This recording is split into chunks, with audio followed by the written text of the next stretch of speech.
चाहते ना, तो आप नंबर 1, मैं भी नंबर 1 बनना चाहता हूं, मैं नंबर 10 नहीं रहना चाहता हूं, मैं ये रेस जीतना चाहता हूं। अब खेल बिगाड़ेंगे, खेल बिगाड़े भाई, खेल बिगाड़ना क्या है?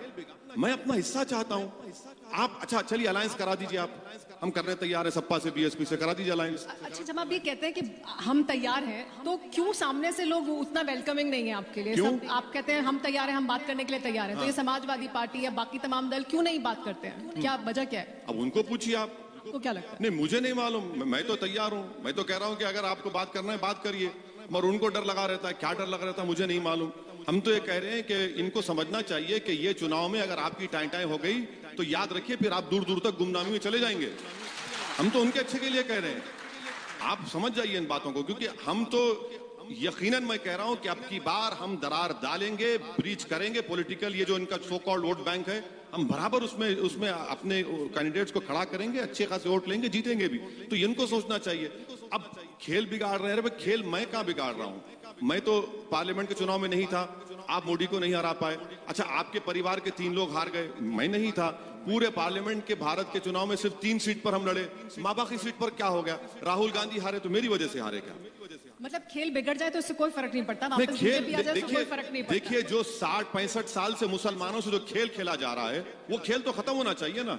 मैं तो इनके पैर का फुटबॉल बना हुआ हूं कि आप मुझे इस्तेमाल करेंगे और हम पर खेल खेलेंगे, हमारे वोटों पर खेल खेलेंगे और अपनी राजनीति को चमकाएंगे। हम ये कह रहे हैं कि अब ये खेल आप हमसे नहीं खेलेंगे, हम भी बराबर के खिलाड़ी बनकर आपके साथ खेलेंगे। अब हम बैठकर आप कब तक हमारा खेल खेलेंगे? कब तक हमारे मुकद्दर के फैसले करेंगे? ओवैसी साहब, मैं फिर से चेंज पे जाना चाह रहा हूँ जरा। जो आपने बार बार चेंज का, तो चेंज करते करते यूपी में आपने शहरों के नाम ही चेंज करने शुरू कर दिया। अयोध्या को फैजाबाद कर दिया, संभल को गाजियों का शहर कर दिया। ऐसा क्यों? नहीं, ऐसा हमने नहीं किया। ये देखिए, गाजी का मतलब क्या है? बहादुर आदमी। आप बहादुर हैं, मैं भी आपको गाजी कहूंगा। आप बहादुर आदमी है। नहीं भाई, देखिए उर्दू, देखिए प्रॉब्लम, मैं राहुल कहलाना ही पसंद करूंगा। मैं तो राहुल कहलाना ही पसंद। नहीं, मैं कहूंगा कि गाजी राहुल, बुरी बात क्या है उसमें? गाजी का मतलब बहादुर का है, बहादुरों का शहर संभल है ना, संभल बहादुरों का शहर है, उसमें बुरी बात क्या है? अब नाम तो बाबा चेंज कर रहे हैं, मैं नहीं चेंज कर रहा हूं नाम। हम जो फैजाबाद गए तो फैजाबाद नाम तो है ना, फैजाबाद तो था। आपने रुदौली में जलसा हुआ, आपने नाम चेंज कर दिया, ठीक है। हम ये बोल रहे हैं कि नाम चेंज करने से क्या गंगा पे लाशें नहीं तीर रही हैं? क्या नाम चेंज करने से किसी को ऑक्सीजन मिल गया क्या? नाम चेंज करने से 33 लाख उत्तर प्रदेश में अनएम्प्लॉयड नौजवान के नाम पोर्टल पे हैं। तो नाम बदलने से क्या हो रहा है? नाम से कुछ नहीं हो रहा। एक बात मैं ये भी जानना चाहता हूँ, अभी जब आप ये कह रहे थे कि मैं अपना हिस्सा चाहता हूँ, मैं खेल बिगाड़ने के लिए यहाँ किसी का नहीं आया हूँ, तो वो जो गाना है, मैं देर करता नहीं देर हो जाती है, तो आप असल में मदद करते नहीं, बीजेपी की मदद हो जाती है, ऐसा माना जाए क्या? नहीं, आप ये बताइए कि 540 लोकसभा की सीटें हैं, ये हमको ही निशाना क्यों बनाते? 3 सीट हम लड़े। अरे भाई, आप 535 पे आप क्या कर लिए? राहुल गांधी हमारी वजह से हारे। आप महाराष्ट्र में हमारे खिलाफ वोट लिए चुनाव में और बोले कि ओवैसी को वोट मत दो, शिवसेना बीजेपी को रोकना है। जब चुनाव हो गए तो कांग्रेस एनसीपी शिवसेना से बैठकर निकाह कर लेते हैं। अब इसमें दूल्हा कौन है दुल्हन कौन है मत पूछिए हमसे। हाँ, हमको आप निशाना बनाते हैं। हम तो लड़ रहे हैं ना, हम जितना लड़ रहे हैं कोई नहीं लड़ रहा है। अब पार्लियामेंट में यूएपीए का बिल आता है, अमित शाह मूव करते हैं, उस बिल की तायीद कौन करते हैं? समाजवादी और कांग्रेस। और हम पूछिए उनसे, पूछिए आपने किया नहीं किया था? आपने किया वहां पर, जिसकी वजह से आज पूरे लड़के और जो गवर्नमेंट के खिलाफ हैं जेल में सड़ रहे हैं। एक तो बेचारा जेल में मर गया, एक ज़ईफ आदमी। तो बीजेपी को फायदा मुझसे नहीं हो रहा है, बीजेपी को फायदा इसलिए हो रहा है क्योंकि इन सेकुलर पार्टीज का हिंदू वोट बीजेपी के पास जा चुका है। ये फैक्ट है जो आप लोग नहीं बोलना चाहते। जो सीएसडीएस का डेटा उन्होंने आधा चाप कर आधा बोल दिया।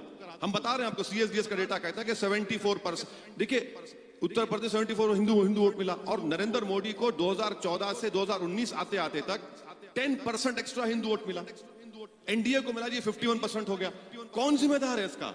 असद, एक बात बताइए, मैं जब देखता हूं अभी जो सेंट्रल गवर्नमेंट है उसकी लीडरशिप सबका विकास सबका विश्वास की बात करती है, पॉलिसी सब पर आप हालांकि ये बात कहते हैं कि आप ये बताइए कि 10 नाम गिनाइए मुझे जिनको ये फायदा मिला, लेकिन एक बात बताइए, आप तो बातों में भी अगर वो ख्याल नहीं रखेंगे, आप कहेंगे मैं इस संविधान में जो लिखा हुआ है सेकुलरिज्म को मानता हूं, ये कोई सेकुलरिज्म नहीं है, तो मतलब आप एक वर्ग विशेष की राजनीति करेंगे, हिंदू आपकी तरफ ना देखे उम्मीद से।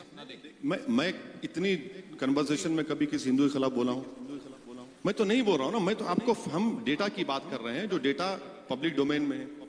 अगर सबका साथ, सबका विकास, सबका विश्वास की आप बात कर रहे हैं, तो मैं चैलेंज के साथ कह रहा हूं कि पिछले 3 साल में प्रधानमंत्री आवास योजना ग्रामीण में जितने मुसलमानों को आपने घर सैंक्शन किए, 10 घर हमको दिखा दीजिए। चलिए 10 घर दिखा दीजिए आप। मैं आरटीआई एप्लीकेशन डाला हूं।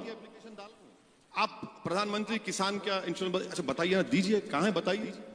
आप कौन सी बात कर रहे हैं? आप तो सिर्फ नारे लगाते हैं, सबका साथ, सबका विकास, सबका विश्वास, गैस गैस। अरे क्या शेयर नहीं मिलना चाहिए? शेयर मिलना चाहिए ना। कौन रोल रहा है इसके बारे में? मिलना चाहिए, मगर आप तो दे ही नहीं रहे। अच्छा, स्कॉलरशिप की स्कीम, माइनॉरिटीज की, merit cum means, pre matric, post matric, मैं बार बार कह रहा हूं उसको डिमांड ड्रिवन करिए। आप नहीं करना चाहते। इन वे मतलब आप ऐसा कर नहीं रहे हैं, लेकिन क्या ये प्रकारांतर से वो जो 2 कौमी थ्योरी थी, 2 नेशन थ्योरी, जिसमें पाकिस्तान बन गया, अगर इसी तरीके से वर्ग विशेष की नुमाइंदगी की सियासत देश में होगी, तो क्या उस खतरे की तरफ हम नहीं बढ़ते जाएंगे? नहीं, देखिए, ये जो है ना, ये आपकी कैसेट बहुत पुरानी हो चुकी है। पार्टीशन की बहुत पुरानी हो चुकी है, बहुत पुरानी, अब नहीं चलने वाले इसकी बारे। अरे बताइए भाई, अगर हम यहाँ पर हैं तो क्यों है हम यहाँ पर? अगर भारत में 17 करोड़ मुसलमान हैं, क्यों है? हमने जिना के पैगाम को रिजेक्ट किया। हम मुस्लिम बाय चॉइस भी है, बाय बर्थ भी। हम तो कभी पाकिस्तान तरफ देखे भी नहीं। संवैधानिक सेकुलरिज्म क्या है? वो कैसे अलग है पॉलिटिकल सेकुलरिज्म? संविधान का जो सेकुलरिज्म है वो ये कहता है कि इस देश का कोई मजहब नहीं है, इस देश सब मजहब को मानेगा। आप बताइए, जो रूलिंग पार्टी है क्या करते हैं? वो मजहब बना लेते हैं। वो कहते हैं ये मजहब है हमारा, मेजॉरिटी मजहब है, उसको जोड़ देते हैं। संविधान तो कहता है कि इस देश का कोई मजहब ही नहीं है। तो निराला देश है पूरी दुनिया में, जो किसी का, इसका कोई मजहब भी नहीं है और तमाम मजहब को मानता वो आपकी निगाहों में गलत है, लेकिन जो आप कर रहे हैं वो नहीं। गलत से ही गलत जो कर रहे हैं। जो संविधान में जो सेकुलरिज्म है वो बराबरी की बात करता है, वो बराबरी की बात करता है, इक्वालिटी की बात करता है, लिबर्टी की बात करता है, जस्टिस की बात करता है। आप तो सब खत्म कर दिए ना। कहां है लिबर्टी? तो आप पॉलिटिकल सेकुलरिज्म जिसको कह रहे हैं, so you are trying to counter that secularism, you are trying to wash filth with filth. नहीं, मैं ये क्या कह रहा हूं, मैं पॉलिटिकल सेकुलरिज्म के खिलाफ हूं। पॉलिटिकल सेकुलरिज्म का मतलब यह है कि कभी भी मुसलमान अपनी लीडरशिप को पैदा ना करे। पॉलिटिकल सेकुलरिज्म का मतलब यह है कि मुसलमान इन सो कॉल्ड सेकुलर पार्टीज का गुलाम बनकर रहे। पॉलिटिकल सेकुलरिज्म का मतलब यह है कि मुसलमान का सोशल एजुकेशनल स्टैंडर्ड्स कभी ना इंप्रूव हो। ये इसका मतलब है, जिसको मैं नहीं मानता। हाँ, जो संविधान में सेकुलरिज्म लिखा गया, और कोई कहेगा बाद में, अमर जो कॉन्स्टिट्यूशन में जो फंडामेंटल राइट्स है वो खुद सेकुलरिज्म की बात करता है। चलिए एक बार फिर उत्तर प्रदेश की सियासत से जुड़ा सवाल लेते हैं। ओवैसी साहब, आप खुद ये कहते हैं कि आप सियासत की सबसे बड़ी लैला हैं, जिसके मजनू बहुत सारे हैं। अब ये लैला उत्तर प्रदेश में किसे अपना मजनू चुनेगी, ये एक बहुत बड़ा सवाल हो गया है। देखिए, आप सुनिए एक बात सुनिए। लैला की मोहब्बत में मजनू दीवाना होता है, तो बहुत दीवाने होंगे, होने दीजिए, हमको क्या करना है। लैला कभी दीवानी नहीं होती, मजनू दीवाना होता है। नहीं, ये सवाल मैंने इसलिए पूछा क्योंकि बहुत सारे लोग नजरें गड़ाए इस बात का इंतजार कर रहे हैं कि इस लैला का मजनू कौन होगा। अभी थोड़ी देर पहले ओम प्रकाश राजभर साहब थे मेरे साथ। आजकल बड़ी आप लोगों की मेल मुलाकातें हो रही हैं, और राजभर साहब ने ये कहा कि देखिए, इसमें कोई शक नहीं है कि अखिलेश यादव ही बीजेपी को हरा सकते हैं, विजय रथ रोक सकते हैं। तो हम तो ओवैसी साहब, चंद्रशेखर आजाद रावण, हम सब मिलके उनके हाथ मजबूत कर सकते हैं। उन्होंने अपना भी नजरिया साफ किया और आपका भी नजरिया साफ किया। तो क्या इसकी गुंजाइश बन रही है क्या आने वाले वक्त? नहीं, मैडम ने पूछा तो मैंने कहा ना, हम तैयार है बात करने के लिए। हरा सकते हैं, हराएंगे नहीं। हरा सकते हैं जब आप सबको साथ लेंगे। अगर आप बोलेंगे 1 लाख चलो, तो फिर वही 19 का मामला हो जाएगा, और कम हो जाएगा। बल्कि फिर 24 आते आते फिर क्या हरा सकते हैं। अगर आपको हराना चाहते हैं तो आइए बात करिए। राजभर साहब की बात बिल्कुल सही है, बात उनको बात करनी चाहिए।